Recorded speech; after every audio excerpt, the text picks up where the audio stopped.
Welcome to Torah Smash, the podcast for nerdy Jews, where our lives of Jewish learning collide with our love of nerd culture. In each episode, we discuss what we lovingly call a Torah Smash, which we have defined as a beautiful collision of one thing from the world of Judaism with another from nerd culture. I am RDY, and joining me today are Barack Malkin, Ethan Lane Miller, Rabbi Elisa Koppel, but you can call me REK. That's right. Our Yay! guest for today's episode is Rabbi Elisa Koppel, known today as REK and sometimes at camp. She is the director of education at Beth David Reformed Congregation in Gladwin, Pennsylvania, just outside of Philadelphia. She has had diverse experience as a rabbi and educator, including both synagogue and organizational work, with much of that time spent in the world of informal and experiential Jewish education. She loves spending summers at Reformed Jewish summer camps, where we met in 2002 at Crane Lake Camp. She serves at camps in a variety of capacities, most recently on faculty at URJ 6 Points Creative Arts Academy. She is also involved on a North American level in the Central Conference of American Rabbis, the Women's Rabbinic Network, and the Association of Reformed Jewish Educators. Rabbi Koppel grew up in Westfield, New Jersey, where she was very active from a young age in Jewish life at Temple Emmanuel. She graduated from Brandeis University. There are Jews at Brandeis? Who knew? And earned her ordination as well as 2 master's degrees from Hebrew Union College, Jewish Institute of Religion. Woo woo. REK. I'll add a woo woo. Woo woo. What? Woo. REK enjoys using the world outside of the synagogue in her Jewish teaching and uses social media as a platform for Jewish expression. In her free time, all of her interests are geeky and or nerdy, including but not limited to the New York Times crossword puzzle and spelling bee, good storytelling, the Oxford comma, I love that, the Boston Red Sox, and other New England sports ball teams. Welcome to Night Vale, various movies and TV shows, Purim costuming, show tunes, cooking, baking, games with her friends. She's happiest when multiple of these pursuits come together, like with her challah midrash.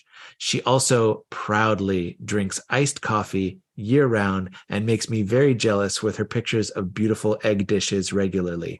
Welcome, REK. Welcome. Yay. Thank you so happy to much. have you. Good to see all of you, or hear all of you, I guess. I'm so excited that you're here. Oh yeah. I'm really happy to be here. Both I feel on I'm like a little podcaster awed level and a by personal being level. like, you've had like such like big guest hosts, and I'm like, little old me. So yeah, thanks. Oh, you're cooler than you know. All right, so is it my turn now? Oh, yeah. Yes. Yeah. Take it away. To begin, it's time to play the theme song. It's time to turn on mics. It's time to meet the co-hosts on the Torah Smash tonight. And yes, my friends, we are talking about the Muppets. That was a Oh, great. That was a yes. great lead-in. Kermit, well, Love it. that why? Thank you. I'm like, oh, I can play with the theme song. Yay! Everyone does that, I think. So yeah. So a few years ago, I met a friend for the first time, and she and her husband asked me, "So, what's your biggest fandom?"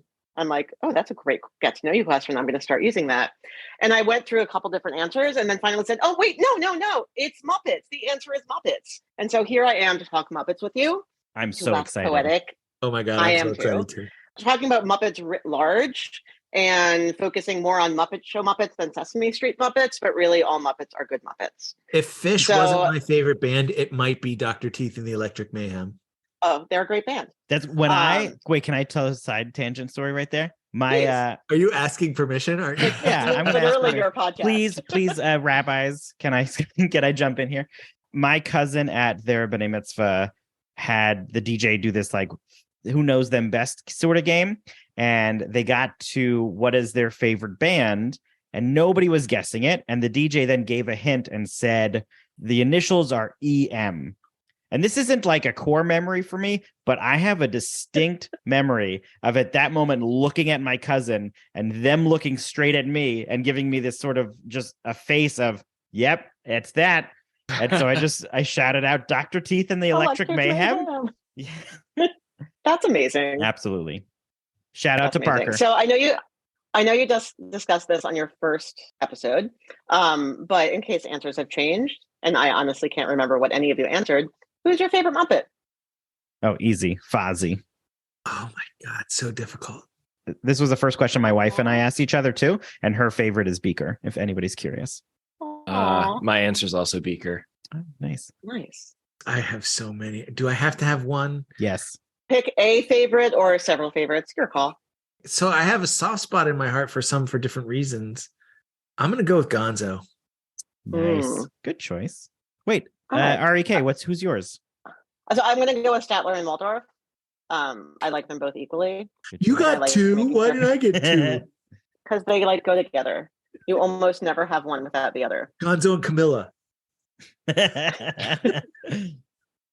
Which, by the way, I've just finished a rewatch of all of the original Muppet Show, and their relationship goes back like to original Muppet Show time, which I And did we not should say remember. for Susan, Camilla is Gonzo's favorite chicken. Arguably chicken girlfriend. Arguably chicken girlfriend. And still favorite, I would assume. And still favorite. I would assume so. And interestingly, that all of the Muppets you named could be arguably Jewish. I mean, scientists are Jewish, aren't they? Fozzie's also- sense of humor is very Borscht Belt humor. Yeah, agreed. Yeah. And I don't know if you've read about the theory that all blue Muppets are Jewish. I have Blue? read that So theory. Yeah. Oh. Yes, all blue Muppets are arguably Jewish. I don't know if I Maybe- believe it. Because No, No, Sam, but it works for the purposes of this comment. it's I Sam don't the know, Eagle man. that throws me in that theory. That It's was what? exactly where I went, Barack. Sam the Oh. Eagle Sam throws the me in the Eagle. theory. Would we call them Mm. bluish? Oh. But Gonzo is definitely Jewish. They're not practicing blues. Oh, wow. No, they've perfected Moving it. on. Yeah.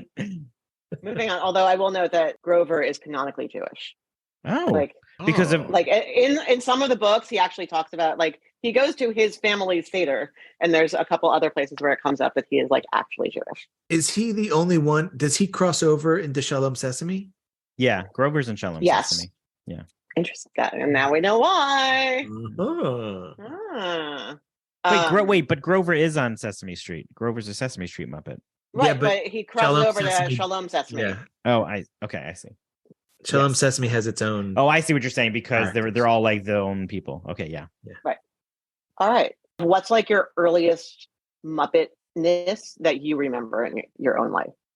Other go- than yeah, Sesame Sesame Street, Street. I'm assuming Sesame Street is everyone's actual Okay, Muppet good, answer. good. Because I mean that. Other than That's other than Sesame Street, what's like the earliest iteration of the Muppets you remember? The Muppet Show, the original Muppet Show. I remember watching The that original, with my okay, right? parents. Because you're about my age. Original broadcast. Yeah, that I'm the oldest one. Oh, I need to check the date on something. Oh, So this is well, an Ethan's easy. date checking. This is an easy one for me. Growing up in my house on the wall hung my dad's signed Muppet fan club Ooh. certificate with the whole cast and signatures from Kermit Cool. and Miss Piggy and Jim Henson. So every day going up and down my stairs, I saw all of the Muppets in my house. So that is That's my amazing. earliest reference. Yeah. Nice. Ethan, did you look up your date? Yes. So it was either reruns of Muppet Babies Ah, or it was the movie Muppet Treasure Island. Oh, good stuff. Ah. which is a good. It's one of the better of the Muppet movies, Mhm. other than the original, which is by far my favorite. Oh, for sure.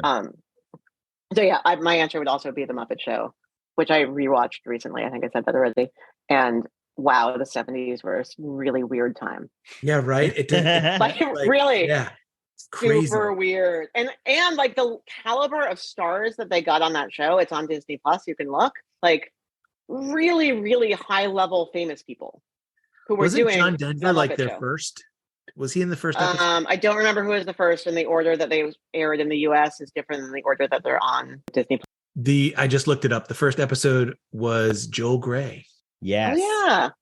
Do we need to answer? Do we need to describe who Joel Grey is to anyone? He was an actor. He did some amazing roles, but I think the one he's most known for was Chicago. Yeah. I would Cabaret. say Cabaret. Oh, sorry. Cabaret. Cabaret. I actually did mean Cabaret. I Because saw I was him. thinking, welcome to Anything. Cabaret, from Chicago. Right. Welcome to Cabaret in Chicago. To Chicago. I got to see him perform as the wizard in Wicked. Oh, that's amazing. Ooh. I have not seen Wicked. It's very good. They're making a movie. They've been making a movie of Wicked for like 15 years. Well, they just announced it'll be split into 2 parts, so I think it's actually working. Okay. So, what do you think my Jewish connection is? Guess my I thought we Torah. were just going to talk about the Muppets all day. That would just be Smash. I'm guessing it's not that the blue Muppets are Jewish. No, because I already gave you that away. Is it like vaudeville and Jewish theater? It is not, but that would be a good one. Wait, can we get like a Jewish charades category? Is this Bible? Is this values? Is this prayers? Is this? So I have 2 different answers. Mhm. I have one that is a text from Pirkei Avot, and one which is a general Jewish value. Like Okay. I will accept either, and they're like both the same thing. But yeah, Is it going to be something about working together? If we're talking like all Muppets and they all sort of like have these different personalities and characteristics, but they come together to put on a show. They come together to save the theater. They come. kind of yes, but not really. Okay. Like if you go like that is part of it, but like if you go down that train of thought, you're going to be wrong. Okay. Is it the It's gathering not. It's people? not a kumbaya. Oh, it's not a kumbaya. Is it what? It's The not kumbaya. I would like gathering of disciples kind of thing, but Not unrelated. Can I ask for a little more specific? So the Muppets at large, we're just talking Muppets. The Muppets at large. The Muppets at large. wait, they're missing?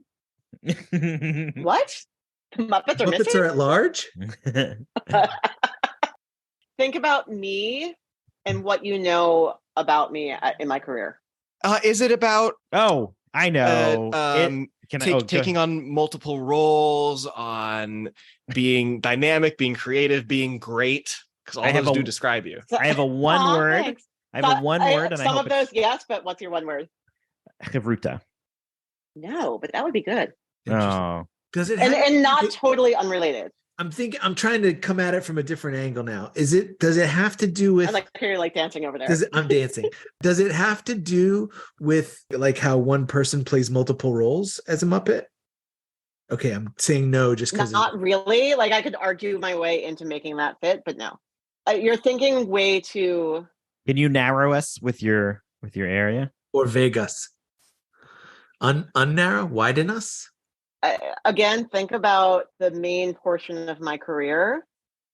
I would what hate. I'm especially good at, creative with, whatever other nice things Ethan said. I would hate to play charades with you. It seems like you're the person who, after they do a motion, just like does like the same motion. You're like, you're not getting it. I'm going to do the same thing again. Think about this harder. It's not like Tarfon, Rabbi Tarfon, is it? That's not what you're going for. No? I'm just going now. I'm thinking through Pirkei Avot. Yeah, I think you might have stumped us. There's at least one nifty song from the quote that I was using, It's not Hillel, is it? but old school, not Hillel. 'Cause we It's did not that Hillel, at Back it's to the not Future. Tarfon. Yeah. I think you may have stumped us. What's Do your not make a familiar friend of the government. RDY is not giving up. I do not give up. Bring I'm trying to think of how else to hint this. us real close. Think about what I could have learned from the Muppets as a model, Think of what you could have learned from the Muppets as a what? as like a role model for what's of something that's been helpful in my career. Asusiag la Torah? No. Do you want the answer? No. No. really. Ethan does. I don't I care say yes. if 2 to this 3. takes us 2 to the 3. We want entire the hour. answer. 2 to to 3. 3. Just hiding. RDY does not give up. Ethan said yes. Yes. Yes. You have one more guess, RDY, and then I am telling you the answer. Is it Who is Wise? Yes. Oh my Wow. Well done. All right. First, Susan, Okay, about 4-1. Yeah. Who is wise? One who learns from every person, as Oh it my is said. God. And I never focus on the proof text of this, but I like it. From all who taught me, I have gained understanding. My broader answer was Jewish education, because that's what I do. Gotcha. You're like, oh yeah, that makes sense. Oh, now I'm Nice. upset. I like this quote. This. I should have been able to guess this. You should have. You all should have gotten this. I Dude, did. I mean, I told you to think about my career. I'm an educator. Hello. But yes, Jewish education is the general answer. Benzoma, who is wise, is the specific answer. Well done, RDY. Very nice. So I've learned many As things a fellow as an educator. puzzler, I appreciate letting me work out the answer. For our Susans, can you give us a little more background on the Who is Wise quote? Sure. Hi, Susan, by the way. So in Pirkei Avot, which is a part of the Mishnah, but it often goes standing on its own, it's kind of like the best quotes of the rabbis. It says, who is wise? So and it actually goes through a whole list of attributes. But the first one is, who is wise? And while we might often think of wisdom as something that's way up there and way pretentious almost, and like, yes, I'm a very wise person. In fact, Ben Zoma says, he was one of the rabbis, who is really wise? Someone who learns from every other person. So it's not that you went to school longer. It's not that you did any of these special things. It's not that you went to graduate school. It's not that you have a college degree. It's that you learn from everyone, because everyone has something to teach us.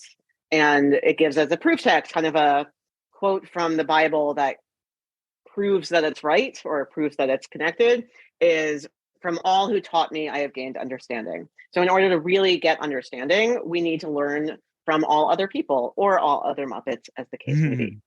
So I'm going to kind of break this down into lessons that I've learned as an educator from the Muppets. I love one that. is, that's great. and then we'll discuss each one. That's how I did this breakdown. Is great. So number one is that education can be funny, and that learning can be fun and funny. And I think back to what I often answer as, what's your favorite book or your most influential book?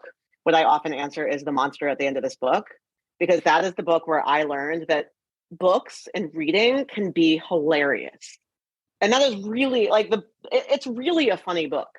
There's another more so if you're like 3, but like even as an adult, it's really funny. It's a great, I remember that book. And there's another great book that's on that same level called We're in a Book. Oh, yes. It's fabulous. And it's with like piggy the and reader, elephant. Yeah. it's meant to read to a child. And as you're reading it, the reader is the butt of the jokes. Yeah. It's fantastic. Oh, just like BJ Novak's the book with no pictures. Yeah. I was going to reference that book. Yeah. That was what I was thinking of. That's another good one. Yeah. So adding to the books can be funny, and learning can be fun and funny. And I would even make the argument that some of the best learning is through laughter. There's I don't remember where I read the statistic, but if you're making up a mnemonic device, like when the letters match different words, that if you make it a little bit funny or a little bit risque, you are far more likely to actually remember it. So, if you say, my book is good, you're never going to remember what those letters stand for. If you say, I can't think of a good one. The one that I learned from my science teacher in chemistry in middle school is kids have dropped over dead converting metrics, which are the kilo like when you're doing metrics. Cool. Decimal marks. Yeah. I still use that as a mnemonic. Yeah. The one that I use is for the 7 deadly sins is lap eggs. Lap eggs. Cool. All right. The other thing is that learning doesn't only happen in classrooms. The Muppets are really all about experiential education. I define it as the learning that we associate as happening at camp or in youth group. That most of the Muppets happen in the studio, or on Sesame Street, but really none of that is in the classroom. And thinking about Sesame Street as an educational innovation, that is all about watching TV and learning things. It was the late 60s answer to getting kids ready for kindergarten. But really, it continues to be a show where kids learn. And it has literally nothing to do with a classroom. I'm pretty sure they almost never even show a classroom.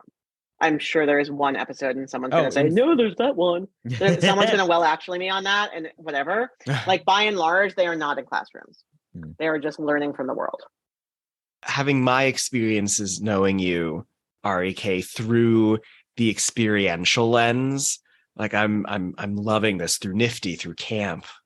Yeah, I think Sesame Street touches on this a little more directly than the Muppet Show, because Sesame Street is all about is really geared towards the kids more. And I think the Muppet Show was made for adults, but because they're Muppets, it ended up being for kids. That's going to be my next point. So hold that. I'll hold that one. We'll go back. And so all Sesame Street is all learning on the street in their neighborhood, out with the community, and it takes a village sort of phrasing.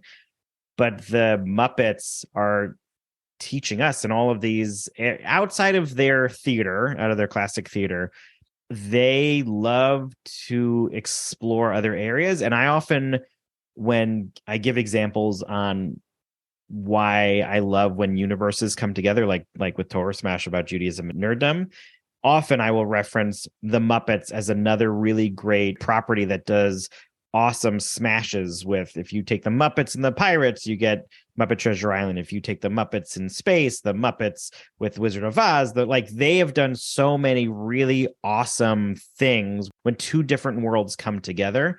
And I love it. And I also model that regularly with when I have done experiential education. I always try to take something that we are doing in the text or values or the prayer or whatever, and take something else that is interesting to this group of people that I'm learning with and bring that into the fold. Because back to your first point of learning can be fun, I struggle with that.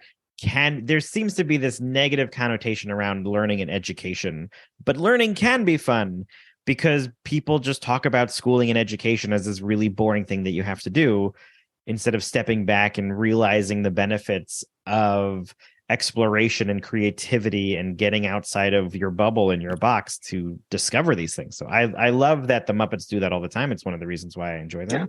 Yeah. And I'll add, using Muppet Treasure Island as an example, the Muppets have Easter eggs in a lot of their stuff. Yeah. And my favorite is in Muppet Treasure Island, where Kermit says to the Miss Piggy character, who's Wilhelmina, I believe, or something like that, says, "Don't cry for me, Wilhelmina," which is a really funny line if you get it. Yeah. And also that had Tim Curry. Evita, a musical. What, David? RDY? That movie had Tim Curry in it, who is one of my favorites. Yeah. Yes. I mean, it's the whole, what do you know Tim Curry from first is the great question of our age. Yeah. Oh, yeah, that tells you how old you are. Oh, boy, what does Rocky Horror Picture Show mean? Right, exactly. It means that you're old like us. Yeah, I don't know if I can pinpoint the first thing I saw him in, but if I were to think back, I'd say Clue is one that often comes to mind. I would say I think actually think I associate it with Clue, and I definitely saw Clue before I saw Rocky Horror, because it was not age appropriate when Clue was out. And it's possible I saw Muppet Treasure Island before those two, but I don't know if Tim Curry sticks in my mind as this caricature character of a pirate as much as he does of this person in a suit, or in many of his other roles, he's playing this elitist type ish in some better fashion than a pirate's outfit. And so, but not in Rocky Horror. Not Rocky Horror, right? So this leads into I teased before that point 2 is that the Muppet Show teaches, and Muppets in general teach, that you can talk to or teach to two audiences at the same time. Just like the Muppet Show was definitely not a kid's show, and having just rewatched it, it is definitely not a kid's show, but kids love it because, hey, it's the Muppets, they're cute and fun. But it's really an adult show, so everyone's getting something out of it. And even on Sesame Street, for those of you that have small children or had small children who are now not so small, Sesame Street has a lot of adult jokes in there that go entirely over the heads of the kids, but are definitely there to keep the parents entertained, and that you can be talking the same thing and reaching two different groups with it. I'll go rabbi for a second. You can be giving a sermon that is for one group, and it's still a good sermon for another group, whether that's kids and adults, whether that's groups within a congregation, whether it's demographics, whether it's whatever. We can be talking to more than one audience at the same time. I would go so far to say that those sermons are the only really good sermons, if you can give them to every group. I will also say that the Muppet movie had a lot of that over the kid. Sorry? The original? The Muppet movie, not the Muppets. Yeah, and just making sure. Yeah. The Muppet movie had like just a ton of stuff. And I remember like watching that with my parents and my parents laughing and me going like that. I also have a memory of my sister being born and not wanting to go away from the TV to find out if it was a boy or a girl. So like that was I have that memory. And I remember learning what a cameo was from the Muppet movie. There's this moment where there's a guest actor who crashes into some trash cans and Oscar's there. And he says, "What are you doing here?" "A very brief cameo." "Me too." And my parents thought that was hysterical. And I didn't know what a cameo was. Oh, that's super fun. And by the way, the Muppet movie is also the second movie in history to have a post-credit scene. Wow. That's super fun. The first one is The Silencers in 1966, which I've never heard of other than researching this. But the Muppets have actually a couple of post-credit scenes. Yeah. Because they all leave the theater. The theater, I don't remember which Muppet comes on. Which Muppet comes on and says, "What are you still doing here?" Essentially. And then the Swedish chef says, "The plane is okie dokie." Wait, that is so in modern history, that was like the start of all of history. No, I know, but the other only been around. That's awesome that they sort of helped to restart. I wonder what the next one after that was. And that's probably the nerdiest thing that there is. And that is probably why I always watch credits. That's fun. Because you never know. Back to your topic of how teaching to different age groups. I have two pieces. One, I saw a great video at one point of somebody explaining, I think it was quantum physics, to starting from somebody with a doctorate to a college degree to a high school student to a middle schooler to a 4-year-old, and explaining it in using different language. And I think that's an important piece because all of them could understand the one for the 4-year-old. And that helps to explain to you that you can talk about very complex things to anybody as long as you're using the right words, right? We have with our kids, there's a great book series by Chris Ferry, and it's things like quantum physics for babies and optical physics for babies and computer engineering for babies. And we have like a whole set. They're fantastic. I love it. And I agree with you that you should always try to gear your lessons and your teachings to everybody in the room, whatever that language would mean, to try to gear it to them, because the older people can understand what the younger people or the different people with different understandings might have. Or even vice versa. That there's a way to find this common ground. You don't have to say, "Oh, this is too high level for them," or "This is too many big words," whatever it is. Find the right phrasing and right teachings. And then the other piece that I do want to say is there's a current show that does this really, really well.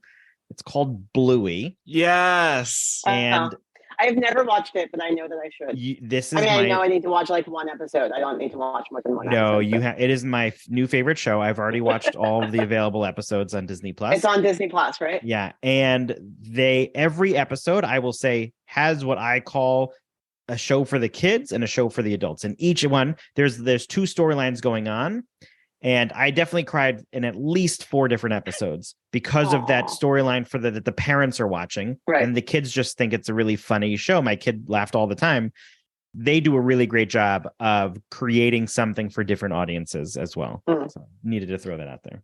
We should also acknowledge the most recent episode published before this one.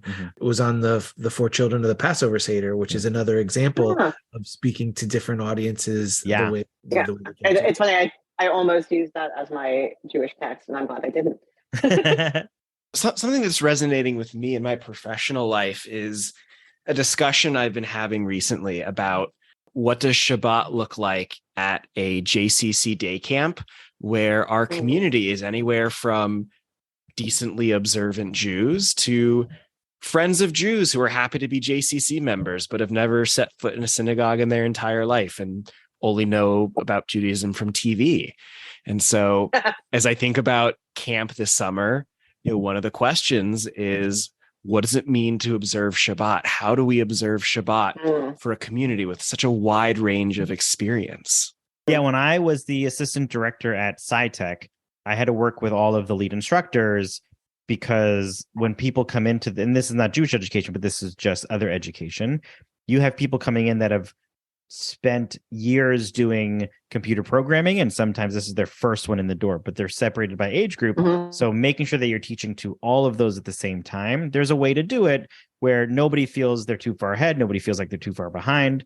And I think it goes the same way when you're doing Jewish education. There's ways to have these conversations using these words where everybody is caught up. It's part of the reason why we like to make sure that Susan knows what's going on, because we know that Susan is listening. And we also know that my friend Jason is listening, and we like to explain the things to them, like that they all have the same common ground that we are starting with, and being aware of that in the moment. Yeah. And I think part of the beauty of the ORJ specialty camps, the sci tech and creative arts and sports, is that there isn't an entrance exam for any of them. Like the kids come because they like that thing. They like science. They like, or technology. They like sports. They like art. They don't have to be the best in the world. Like they don't have to be the best actor who's like done an audition and submitted all their work. Like it's just, you want to do art? Great, you're going to do art. You want to do sports? Great, you're going to do sports. And the goal becomes everyone getting a little better at it. Yeah. And that, like the JCC camps, a lot of kids go to the specialty camps because it's a good camp. And they want to do art, or they want to do sci-tech, or they want to do sports. And so you have kids, I know at CAA we've had non-Jewish campers. I'm guessing that's true at the other two as well, and on the West Coast. And you have kids who are on the more observant side and on the less observant side. And yeah, the questions of how do we meet all of those needs is a big question and an ongoing question. And I think the Muppets does a great job of answering that. Let me also right, exactly. Because then you can just do everything. Let me also jump in and say, moms and dads, grandpas and grandmas, send your kids to summer camp. There's something for everyone. I think all four of us here are the people we are in part, if not in large part, due to Jewish summer camp. And it is a life-shaping experience every summer. 1 or 2 weeks if the camp provides it, but I was always an 8-week camper as a kid, so I love it, and I highly recommend it. I would love if there was a Muppet summer camp.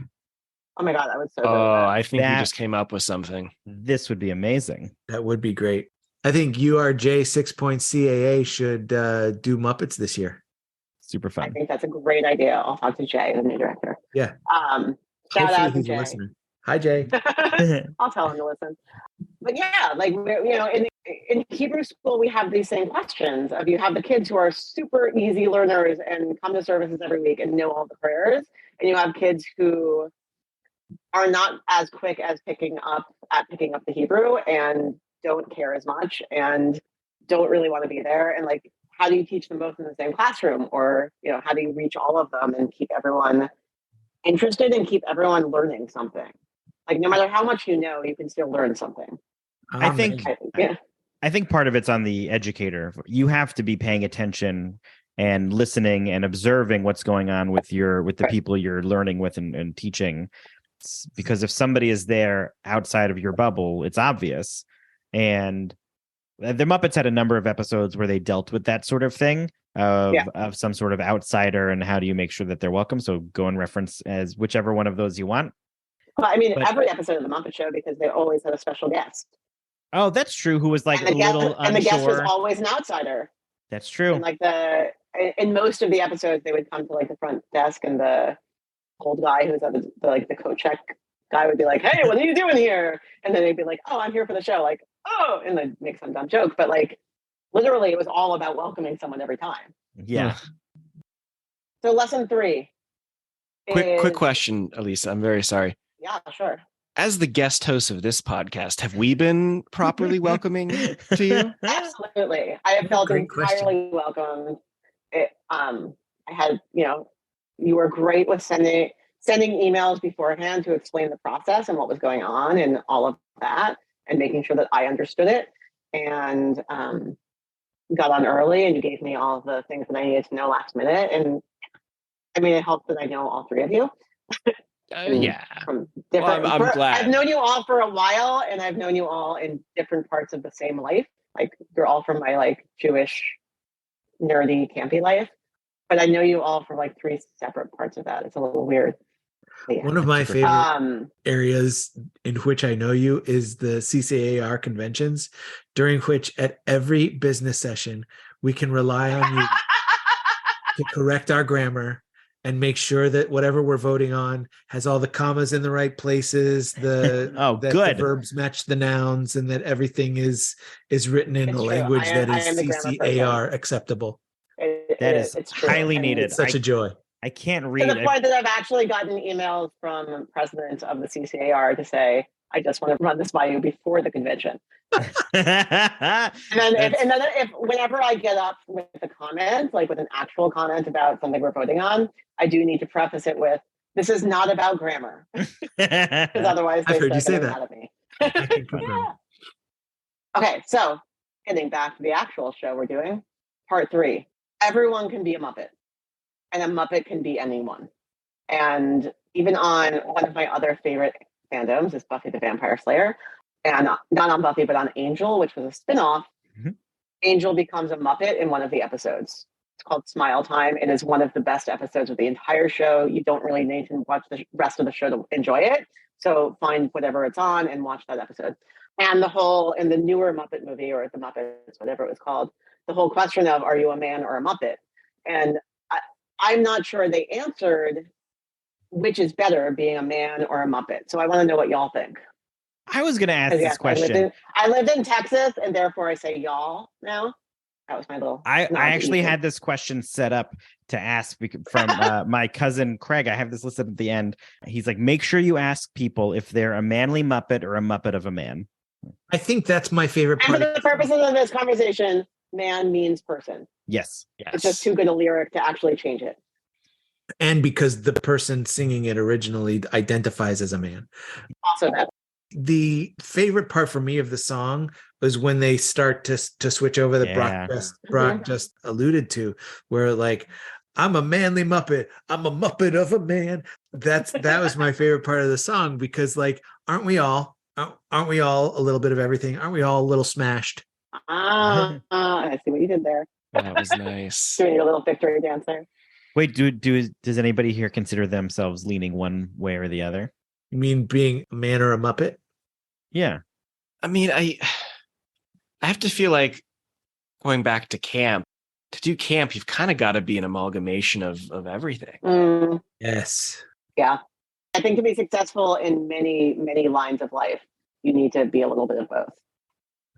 Is it bad then that I consider myself to be a little more leaning to the Muppet side of just silly and, take things seriously, but you've got to have a lighthearted attitude and be able to take it in stride and, flail your arms every now and then like Kermit. But I think, and I'll say, of everyone who's on this Zoom, that I think that you would be the easiest Muppet to build. For sure. If I could picture you as a Muppet, I can like picture you as a Muppet. Ethan's in second place for that. If anyone was wondering, but I can totally see you as the Muppet. So that's a compliment. I love that compliment. I think that's going to go on my LinkedIn. I think you also each have features that are very much like, okay, this is the Barack like features. Ethan with the hair, and like you both have these features, whereas I'm just like plain. I think because you've got the broadness.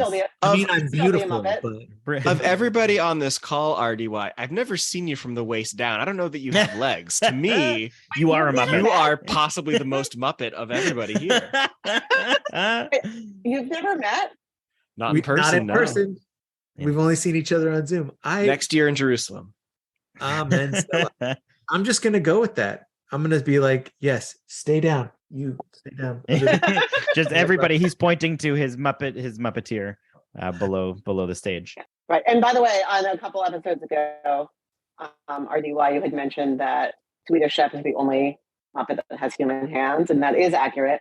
And yeah, so you have hands, so you have. I want to clarify this because I was so confused in the conversation. There wasn't a distinction that was made, and what you meant was that he has no sleeves or gloves covering his hands.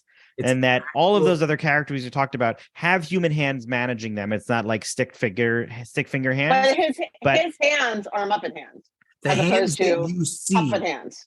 Right. The The hands that Swedish you chef's see Are hands the puppeteer's yes, hands? are the Or puppeteer. Yeah. one of the puppeteers. What Each what Muppet is has like yes. several puppeteers, by the way.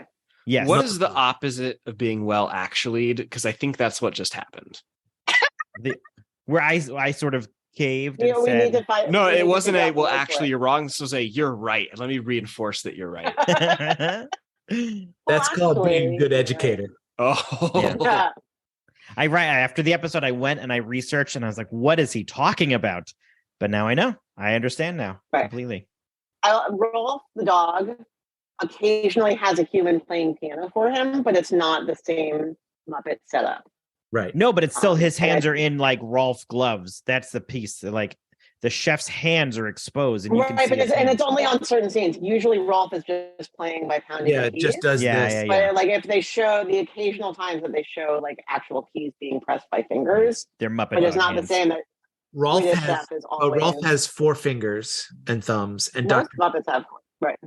Dr. Teeth has 4 fingers and thumbs. So Rolf has the three fingers on each hand plus the thumb, and Dr. Teeth has So basically, Rolf is a Kohen, is what you're saying. well, that would be 2 fingers and thumbs. This is more, Separated. yeah. You got to keep Or he's Vulcan. I'll go with the Star Trek. Right. For those that couldn't see and don't understand, the Kohen for my friend Jason, that means that they're holding up the Spock hand. And Which for my Leonard for my Nimoy sister got Susan, from the the Spock Jews. hand is holding up the Kohen. While we're talking about the Muppets movie from 2011, I also do want to talk about how my wife and I, for our wedding song, started off with This Magic Moment, and then we custom created a audio file, then immediately went into Life's a Happy Song from the Muppets, and we had choreographed an entire swing dance to Life's a Happy Song. It was fantastic. That's So hard to not sing because we don't have the rights. Right. And if anybody is listening, like it's one Disney. line. You can sing like one line. We could There's say a limit life's to what you're allowed to life's sing. a gefilte fish. Hey, yes, it is. Yes, it is. That was another great moment. It's a And really the funny look they song. give each other, like, I don't know what they're talking about. Yes, it is. Which is actually a great example of learning from everybody. That ability of saying, like, yeah, you've got this thing that you're passionate about, and we don't get it, but you clearly see the connection. So yes, it is. Yes, it is. Absolutely. It's a great song. Yeah. Oh, I love that. So lesson number 4, teachers don't have to take themselves too seriously. And this actually goes along with being a Muppet. Oh, But like yes. so many rabbis and educators and cantors and people who are not in Jewish careers, I guess, take themselves so seriously and think that they can't be goofy. And I think that's one of the reasons why I love Purim so much, is that we get to be goofy and we get to be silly. And one of the reasons I love being a rabbi at summer camp is that they get to see me in shorts and a t-shirt being ridiculous. And I like being ridiculous anyway, so that's fun. But that you don't have to be so serious and take yourself so seriously in order to be a good teacher. I say all the time, I take my job very seriously and myself not seriously. And 10 years ago, when I was interviewing for the job I have now, I had this conversation at the end of the first interview where I threw out a pun and the head of the committee threw out a pun, and we went back and forth punning with each other, and it was this awesome moment. And I went to my senior rabbi, shout out to Rabbi Alan Litwack. I said, hey, this funny thing happened, and I told him what had happened, and he's like, well, you have to be careful that you don't get perceived as too goofy. And I said, what I want to be perceived as is me. And if they don't want the puns on top of the good, serious Jewish education, then they don't want me. Last year when I was interviewing for the job I'm in now, I colored my hair, then it's purple, it's currently pink. But I had that same moment of like, oh, should I do this now? Should I just wait? But like, no, if they want to hire me, they're going to hire me. And that's who I am right now. And I like having pink hair. I think I'm going back to purple, but we'll see. I take a little jealous. My hair doesn't take color. I take a little struggle with the seriously phrasing. I think this ties back to the one of the other lessons you had about that the education can be funny, where I think this ties very well into that of, I agree 100% with what RDY said. I think that the people who are performing in Pormspiels are serious, because the holiday dictates that we should do something that you can't recognize the characters. And so you're seriously representing the holiday by doing this thing to show that there's this sort of confusion and mix up and misidentity and secret character piece going on, that when you're being silly, I don't think it means that you're not being serious. I think, right, take our show, for example, right? We are doing these conversations about Jewish texts, and we're serious about these conversations, but we're having a good time laughing about it. Doesn't mean that we're not serious. Right. And so I like RDY's messaging of, well, the work is serious, but I'm going to be who I am. Yeah. So that's how it's. I like that framing as well.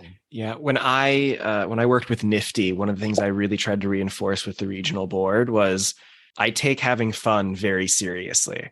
which feels like a kind of a different phrasing, but essentially reaches the same point. A way to remind them of, like, as seemed to happen with Nifty, getting stuck in the headspace of, we're going to write this program about poverty and this one about racism and this one about this, and be like, okay, and when are we just having fun? Right. Yeah. I don't think I currently have it in my office, but I will write it next time I'm in my office. Kind of my educational philosophy is that learning should be serious fun. Yeah. You should be doing serious, contentful learning, and it should be fun. Like you need to bring them both together. Well, I think this ties back to your text of who is wise, somebody that learns from everybody. You need to have a variety of people around you to really grasp the idea of wisdom in its wholeness. Speaking of a variety of people, I've been waiting to ask this question of y'all, and I'm excited to hear your answers. Who's your favorite guest host from the Muppets? Oh, favorite guest host? I kind of really like Vincent Price as a guest host. That was a great partly episode. because I remember it. It's a great episode, and partly because what's his name? Who's the spooky Muppet? I'll look it up. Mr. Something. Partially because that's where I believe he gets introed. But Vincent Price. Because he is so not a funny, his character is not a funny character, but he's really funny on the show. Yeah. So I want to know everyone else's answers. I really like the serious acting against what's going on with the Muppets. And so I really love when somebody isn't placating to the Muppets and that they're just playing straight as an actor. And so I'm going to use one of the movies. And so I really loved Michael Caine in Muppet Christmas Carol. The way that he played Ebenezer Scrooge, the seriousness against the silliness of the Muppets really, I think, elevated that movie beyond. He was never treating them as Muppets. He was treating them as equal players in that film, and it made it amazing. And a lot of them do that. And so there's plenty other examples, but that one sticks out to me as like a really favorite combination, live actor mixed with. I love that. That's great. And also Uncle Deadly. The answer was Uncle Deadly. Uncle Deadly. Yes. Nice. I will also say that I've not seen the Muppets Christmas Carol. It's really good. It is a good one. That's one of my tragically Jewish flaws. It's one of the better films of A Christmas Carol. In terms of the literature and interpretation of that, it's one of the better tellings of it. I remember reading A Christmas Carol in school and being a little flummoxed. I never read it. That we had to read it. And I saw Scrooged, and I've seen movies, but I just don't watch Christmas movies except for Die Hard and A Christmas Story. I love A Christmas Story. I've not yet watched the new one, but anyway. Do you have an answer? Yeah, I have to go with Sir Patrick Stewart's appearances in Sesame Street. Nice. Where he takes the very serious Shakespearean be or not a be, which as I looked this up online, said Stewart referred to the sketch as one of the two most distinguished bits of work I've done in the U.S. Nice. Can I ask a slightly alternate question? Is Muppets have done a wonderful job, as I said, smashing their universe with other universes. Yeah. What Muppet movie would you like to see made with an existing source material? Oh, Princess Bride. Oh, that's not the way I understood the question. I love that. Did I answer it correctly? Yeah. I like what movie would you like to see as a Muppet movie? And who would be the live action character? Probably Buttercup. or possibly Miracle Max and Mrs. Miracle Max. I can't remember her name. I have an answer. It's not my own, but I saw it online and it stuck in my head. It would be Knives Out with Detective Blanc, Daniel Craig, everyone else Muppets. Nice. I love that. I like That's that. very fun. And he knows that they're Muppets, but doesn't think that's anything unusual. That's super fun. That's not what weird. That is not the weird thing. Exactly. Yes. Whoever gets murdered. Yeah.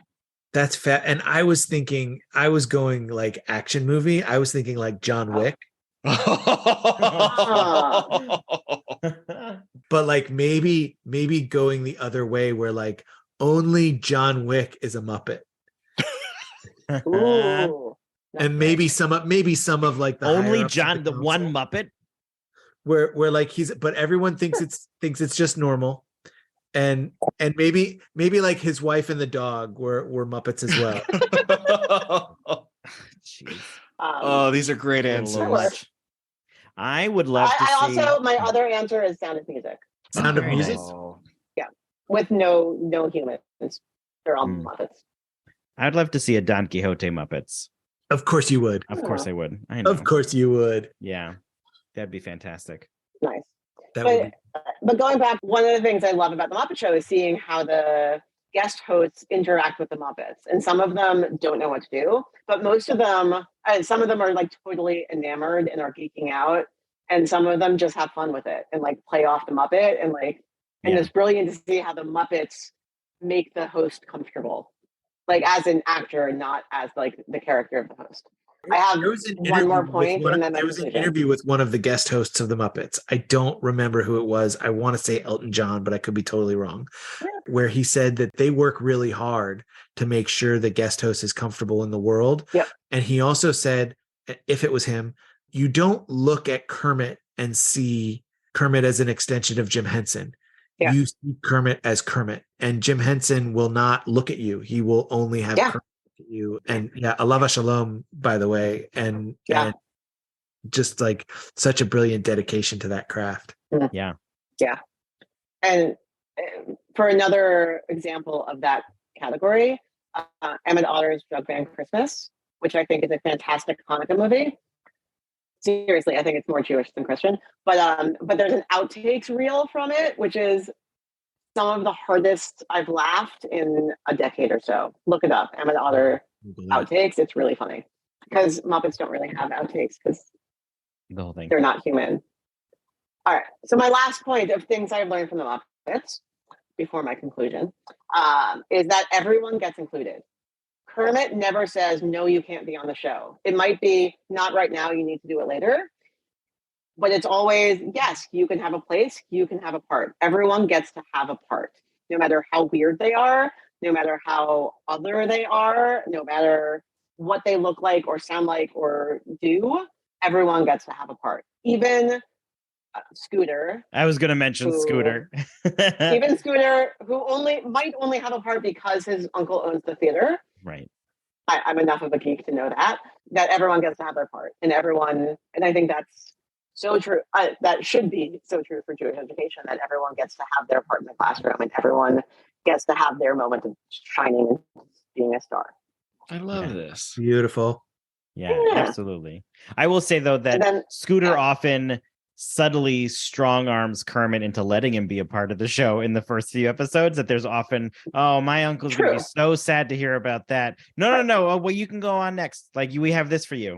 Right. So I hopefully, but also I think that fits because early in our careers, we don't know what to do with that stuff. And we make mistakes. And it's only later on when we're more confident that we're able to say, no, Scooter, you need to wait your turn. Right. Well, also later on, whatever version of Scooter we're dealing, like I don't, whether it's the child of the biggest donor in the synagogue or whatever, it's you need to wait your turn. It's not the time yet, but you will also have your part.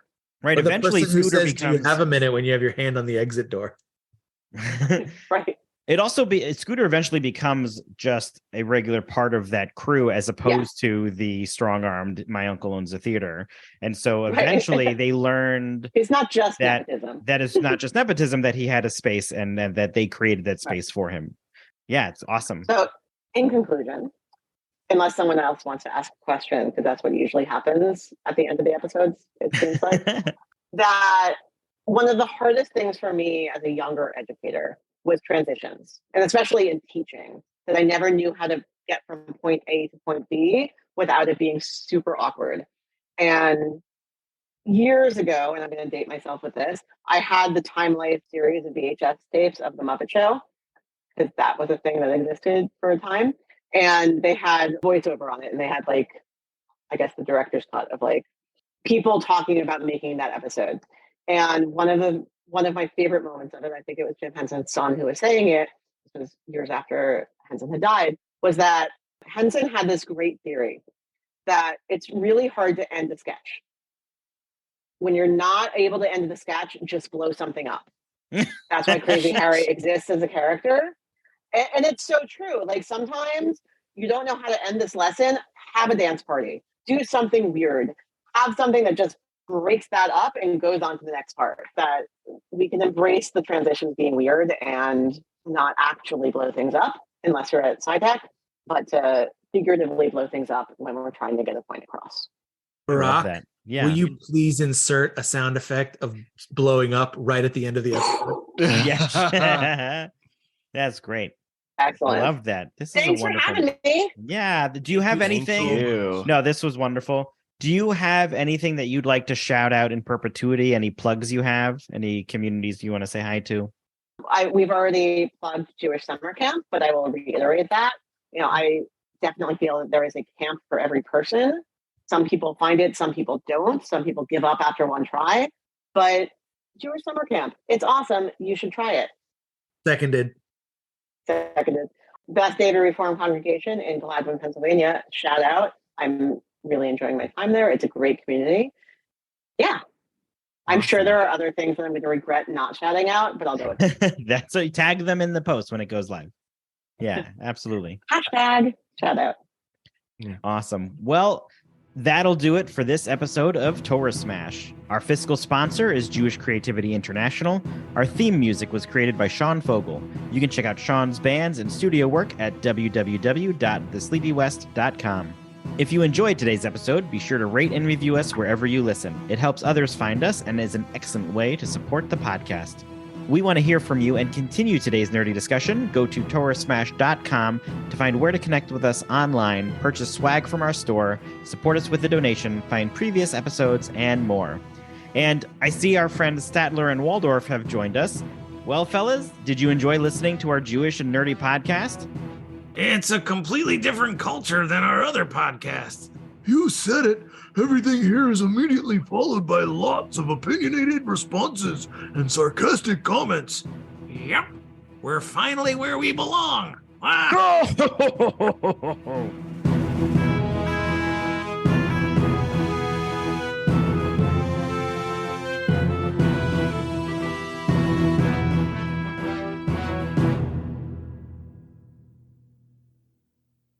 Sean Fogel would also make a great Muppet, by the way.